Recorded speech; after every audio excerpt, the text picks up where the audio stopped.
Singapore विश्व के सबसे समृद्ध, विकसित और अनुशासित देशों में से एक। मात्र आधी शताब्दी पहले तक सिंगापुर मछुआरों की एक बस्ती हुआ करता था। 500 वर्षों तक सिंगापुर इस्लाम और ईसाई मजहबों के कब्जे में रहा था। वर्ष 1613 में पुर्तगाली ईसाइयों ने इस पूरे द्वीप पर आग लगा दी थी। आज सिंगापुर की जो चमक दमक हम देखते हैं, उसका पूरा श्रेय वहां के प्रधानमंत्री रहे ली कुआन यू को दिया जाता है।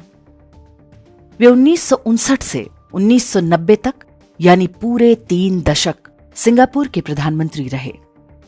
ली कुआन यू की गिनती विश्व के महानतम राजनेताओं में होती है। सिंगापुर के इतिहास को देखते हुए ली कुआन यू ने पश्चिमी अब्राहमिक मजहबों से मिलने वाली चुनौतियों से अपने देश को आगाह किया था।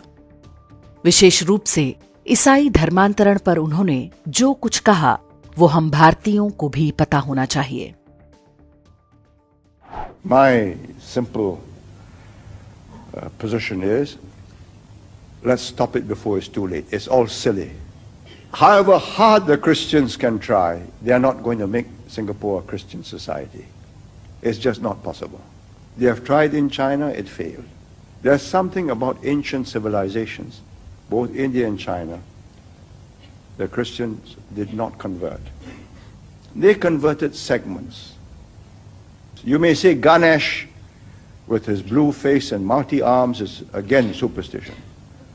But it's given succor, comfort, relief to successive generations for thousands of years. Who are you to say that your Bible is not superstition? They have converted whole island communities like Fiji. All the native Fijians have become Christians, but not the Indians in Fiji. So I tell these Christian groups, let's have a sense of proportion. Let's live and let live. You're not going to change the world. Maybe you change a few individuals for a very brief period of time, maybe a few years he gets excited and he's seen the light. But he's got to live. And you look at the Europeans. They were the earliest Christian nations. They're not excited. Their churches are being deconsecrated and becoming bingo halls. Lee Kuan Yew ने ये बातें वर्ष 1990 में एक कार्यक्रम में कही थीं। वो जो कुछ कह रहे हैं वो उन सभी लोगों को पता होना चाहिए जो आज किसी भी रूप में चर्च के झांसे में फंस रहे हैं। विदेशी मजहब वाले चीन और भारत जैसी प्राचीन सभ्यताओं को पूरी तरह कन्वर्ट क्यों नहीं करा पाए, ये एक महत्वपूर्ण विषय है जिस पर चर्चा होनी चाहिए। ईसाई मिशनरी भारत और चीन में अपनी विफलता का कारण 1040 विंडो को मानते हैं। उनके अनुसार धरती के नक्शे पर लगभग 10 डिग्री उत्तर और 40 डिग्री उत्तरी अक्षांश के बीच एक आयताकार क्षेत्र है जहां ईसाई मजहब को समस्या आ रही है। वे इसे द रेसिस्टेंट बेल्ट भी कहते हैं, यानी इस पट्टी में रहने वाले लोग ईसाई मजहब का प्रतिरोध कर रहे हैं। इस बेल्ट में विश्व के अधिकांश हिंदू और बौद्ध रहते हैं। खाड़ी के इस्लामी देश भी इसी बेल्ट में आते हैं, लेकिन चर्च उन्हें अलग तरीके से देखता है। वे इस्लाम को अपना शत्रु मानते हैं, लेकिन उनके प्रति अलग रणनीति है। हिंदू और बौद्ध सबसे बड़ी चुनौती हैं। वे जल्द से जल्द ईसाई बने, इसके लिए वे प्रार्थना करते हैं। चर्च से जुड़ी ढेरों वेबसाइट्स पर आपको 1040 विंडो को कन्वर्ट कराने की टिप्स मिल जाएंगी। इसके लिए लालच देने से लेकर डराने, धमकाने और धोखा देने तक की बातें हैं। इसी स्पेशल फोकस का प्रभाव है कि 1040 विंडो में भी ईसाई धर्मांतरण में तेजी आ रही है। चीन में ईसाई जनसंख्या 6 से 9% तक पहुंच चुकी है। वहां पर बीते 2-3 दशकों में हाउस चर्च का कॉन्सेप्ट चलाया गया है, जिसमें कोई ईसाई मिशनरी अपने घर को ही चर्च घोषित कर देता है और वहीं पर वो धर्मांतरण कार्यक्रम चोरी छिपे चलाता रहता है। जीसस के फर्जी चमत्कारों की आड़ में ये काम किया जाता है। भारत में ये काम राजनीतिक संरक्षण में होता है। 2004 से 2014 तक सोनिया गांधी की देखरेख में सबसे अधिक धर्मांतरण कराए गए। जिन राज्यों में कांग्रेस या किसी अन्य ईसाई दल की सरकार बनती है, वहां पर हिंदू, बौद्ध, सिख आदि का धर्मांतरण उसका सबसे बड़ा अघोषित कार्यक्रम होता है। बाकी जिन राज्यों में ईसाइयों की सत्ता नहीं है, वहां पर चीन वाला हाउस चर्च फॉर्मूला अपनाया जा रहा है। घर पर ही लोगों को बटोरकर अंधविश्वास और चमत्कार दिखाकर उन्हें ब्रेन वॉश किया जाता है। भारत के सरकारी आंकड़ों में ईसाई आबादी 2.5% के आसपास दिखाई जाती है, लेकिन इनमें हिंदू नाम और उपनाम लगाकर छिपे क्रिप्टो क्रिश्चियनों को जोड़ा जाए तो वास्तविक संख्या 6 से 7% होने का अनुमान है। सबसे बुरी स्थिति पंजाब में है, जहां वर्ष 2011 में मात्र 1.25% ईसाई थे, लेकिन आज इनकी संख्या 15% से भी ऊपर होने का अनुमान है। श्रीलंका आधिकारिक रूप से बौद्ध देश है। 70% बौद्ध जनसंख्या है। सरकारी आंकड़ों में ईसाई 8% हैं, लेकिन बड़ी संख्या में क्रिप्टो क्रिश्चियन हैं। वर्ष 1959 में यहां के प्रधानमंत्री सोलोमन भंडारनायके की गोली मारकर हत्या कर दी गई थी। भंडारनायके भी ईसाई था। उसने आते ही श्रीलंका की सनातन धर्म से जुड़ी पहचान को मिटाना आरंभ कर दिया था। उसे गोली मारने वाला एक बौद्ध भिक्षु था। बौद्धों के प्रतिरोध के कारण उनका धर्मांतरण कुछ कम अवश्य हुआ, लेकिन अब चर्च का सारा फोकस श्रीलंकाई हिंदुओं पर है। बहुत कम जनसंख्या वाले देश मंगोलिया में भी ईसाई मिशनरियों ने जाल फैला रखा है। तिब्बती बौद्ध धर्म को मानने वाले इस देश में वर्ल्ड विजन जैसे धर्मांतरण गिरोह काफी संसाधन झोंक रहे हैं। 1040 विंडो में ईसाई मजहब की सफलता का सबसे बड़ा उदाहरण दक्षिण कोरिया है। कभी बौद्ध धर्म को मानने वाले इस देश में आज मात्र 15 से 16% बौद्ध बचे हैं।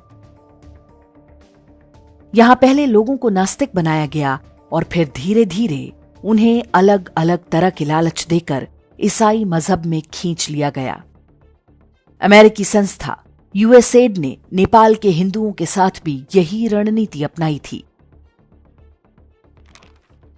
सिंगापुर को समृद्धि की ऊंचाइयों पर पहुंचाने वाले ली कुआन यू ने ईसाई धर्मांतरण के संकट को भले ही 4 दशक पहले पहचान लिया था, लेकिन उन्होंने भी समय रहते इसका कोई प्रभावी उपचार नहीं किया।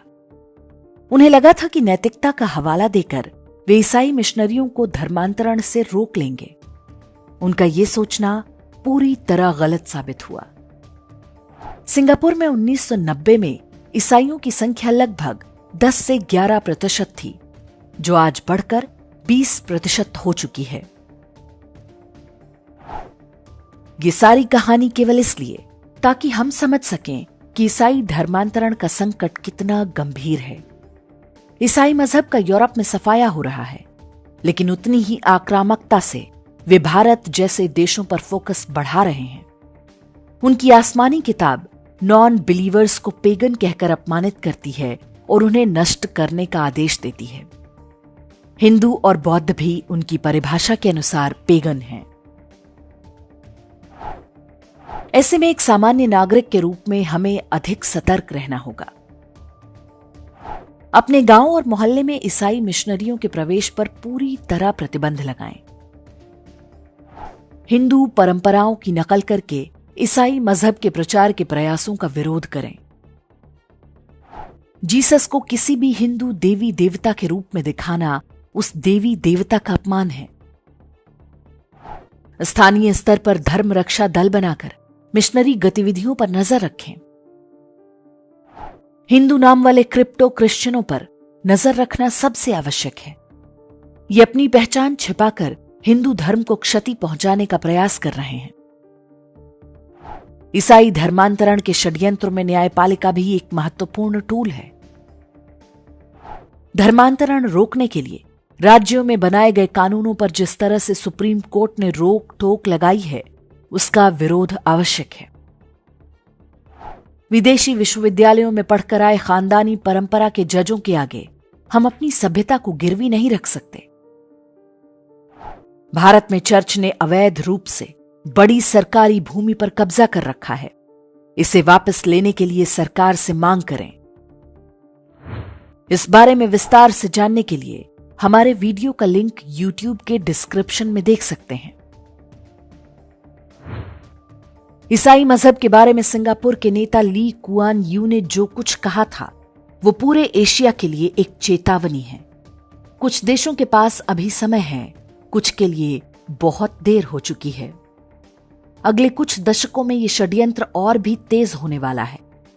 एक राष्ट्र के रूप में हमें सतर्क और सजग रहना होगा। तभी सरकारों और न्यायपालिका पर दबाव बनेगा और तभी हम अपनी संस्कृति, सभ्यता और धर्म को बचा पाएंगे।